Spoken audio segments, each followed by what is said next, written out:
Ready start.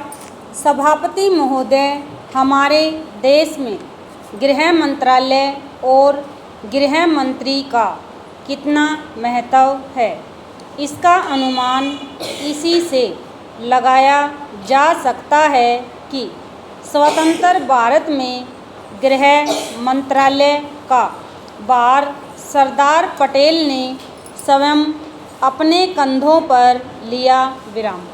Sardar Patel का साहस, उनका उत्साह और उनकी बुद्धि तीनों ही हमारे गृह मंत्रालय के लिए आदर्श का काम कर सकती हैं।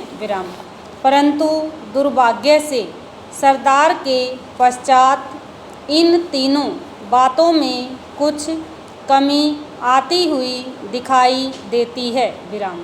उदाहरण के लिए एक ही बात मैं कहना चाहता हूँ।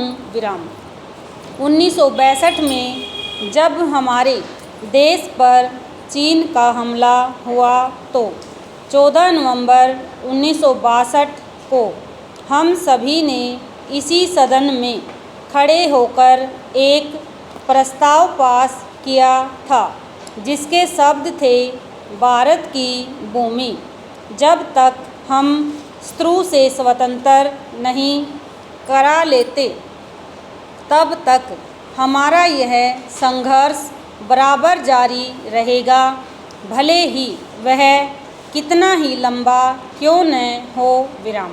लेकिन कुछ दिन बाद आगे चलकर हमने राष्ट्रीय एकता सप्ताह या दिवस मनाना शुरू किया तो हमने उस प्रतिज्ञा को कुछ दूसरे शब्दों में बदल दिया। उस प्रतिज्ञा के शब्द थे, मैं अपने देशवासियों के संकल्प को दोहराता हूँ कि मैं अपने देश की स्वतंत्रता तथा एकता की रक्षा करूँगा, चाहे इसके लिए कितना ही कड़ा और लंबा संघर्ष क्यों न करना पड़े। मैं राष्ट्रीय एकता तथा बल के लिए तन मन से काम करने की शपथ लेता हूँ।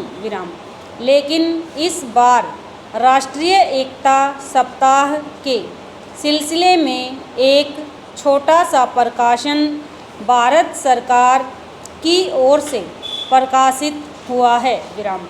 इस प्रकाशन में स्वयं इन्होंने लिखा कि 1962 में चीन द्वारा आक्रमण के बाद शपथ की भाषा में थोड़ा परिवर्तन कर दिया गया है और जो शब्द बदल दिए गए हैं उनको भी मैं सदन की जानकारी के लिए सुनाना चाहता हूँ।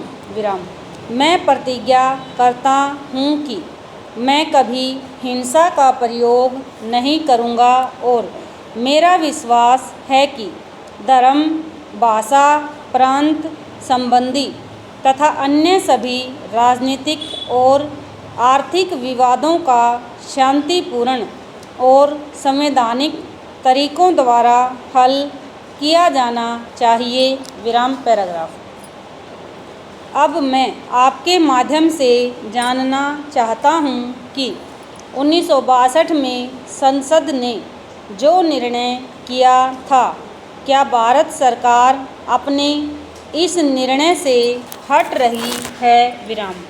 अगर सरकार अपने निर्णय से हट रही है तो यह जो सरकारी प्रकाशन आया है, जिसके द्वारा 1962 की शपथ में परिवर्तन किया गया है, इसका आधार क्या है।